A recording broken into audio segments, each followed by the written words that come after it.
এই যে পেঁয়াজের বেরেস্তা হচ্ছে। গুড মর্নিং সবাইকে। কেমন আছো তোমরা সবাই? জামাই ষষ্ঠী সকলের কেমন কাটলো? আমার তো খুব ভালো কেটেছে। জামাই ষষ্ঠীর দিন আমি কি কি করলাম তোমাদের সাথে চলো শেয়ার করি। জামাই ষষ্ঠীর পড়েছিল যেহেতু রবিবার, তাই রবিবার আমার আঁকানোও থাকে, তাই সকালবেলা ঘুম থেকে উঠে ওরা সবাই ওঠার আগে আমি আঁকাতে চলে গেছিলাম। তারপর বাড়ি এসে দেখলাম রান্না বান্না সব কমপ্লিট, তো খাওয়া দাওয়া কমপ্লিট করে নিলাম। গরম যেহেতু সেদিন খুব পড়েছিল, আর এই তিনজনের অবস্থা দেখো, সেই গরমের জন্য জল ঘাটতে শুরু করে দিয়েছে। তারপর ওদের স্নান করিয়ে নিচে নেমে এই যে খাবার দাবারের ব্যবস্থা শুরু হয়ে গেছে। সেদিন মেনুতে ছিল শুধুমাত্র বিরিয়ানি, বেশি কিছু রান্না করা হয়নি, কেননা গরমে অত কিছু খাওয়া যায় না।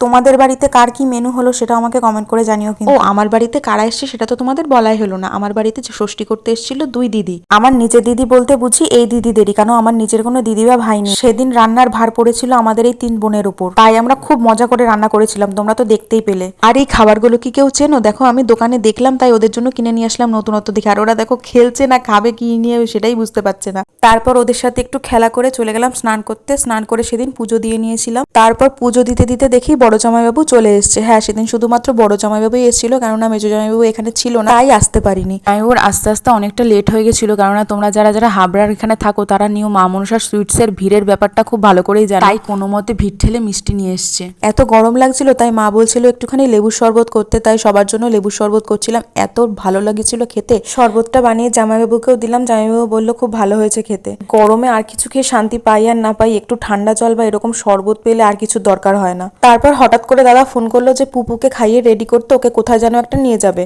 কিন্তু পুপু তার দিদিদের ছেড়ে কোনো রকমেই যেতে চাচ্ছিল না, তাই মনটা খুব খারাপ হয়ে গেছিল। তাই দেখো ভিডিওই করতে দিচ্ছিল না। এই দেখো দাদাও চলে এসছে নিতে, কিন্তু ওর মুখের অবস্থা দেখো, কোনো রকমে হাসছেই না। ওকে বলছিলাম একটু টাটা দে, ওইদিকে মুখ ফিরিয়ে বসেছিল। তারপর পুপু চলে যাওয়ার পরে আমরাও খেতে বসে গেছিলাম, কেননা অনেকটাই বেলা হয়ে গেছিল। তাই এই দেখো আমাদের বিরিয়ানিটা কেমন হয়েছে বলো তো কমেন্ট করে। খেতে তো দারুণ হয়েছিল। প্রথমে বড়দি তার মেয়েদেরকে খাইয়ে নিচ্ছিল, কেননা বেলা অনেকটা যেহেতু হয়েছিল, ওদেরও খিদে পেয়ে গেছিল। তারপরে প্রথমে বসে পড়েছিল জামাইবাবু আর বাবা, তারপরে আমরা সবাই একসাথে খেতে বসে গেছিলাম। সত্যি কথা বলছি, সেদিন বিরিয়ানিটা দারুণ হয়েছিল।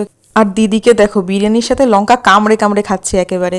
আমরা প্রতি বছর মামা বাড়িতেই যাই ষষ্ঠী করতে, কিন্তু এবছর আমাদের বাড়িতে ষষ্ঠী হলো, কি যে মজা হয়েছে তোমাদের কি আর বলবো। আর দুই দিদি মিলে মাকে আর বাবাকে দুটো গিফট দিয়েছিল, সেটাই দেখছিলাম। এই মাকে এই শাড়িটা দিয়েছে, কি সুন্দর শাড়িটা না, আমার তো খুব পছন্দ হয়েছে। আর বাবাকে এই শার্টটা দিয়েছিল। আর তোমরা জানো আমাদের বাড়িতে অনেক মাছ আছে, তাই ওরা দেখেছিল, তাই দেখে বলছে মিমি আমাকে দুটো মাছ দিও, তাই ওদের দুটো মাছ দিয়ে দিলাম। আর এবার সেই বাড়ি যাওয়ার পালা। কি করে যে দুটো দিন কেটে গেল বুঝতেই পারলাম না, এত আনন্দ করে কেটেছি। তো চলে যাওয়ার সময় সবার মনটা একটু খারাপ হয়ে গেছিল, কিন্তু সবাইকে যেতে দিইনি, মেজদিকে জোর করে বাড়িতে রেখে দিয়েছিলাম। তো এই যে আমার পুরো সেদিনের ব্লগটা তোমাদের সাথে শেয়ার করলাম, কেমন লাগলো কমেন্ট করে জানিও কিন্তু।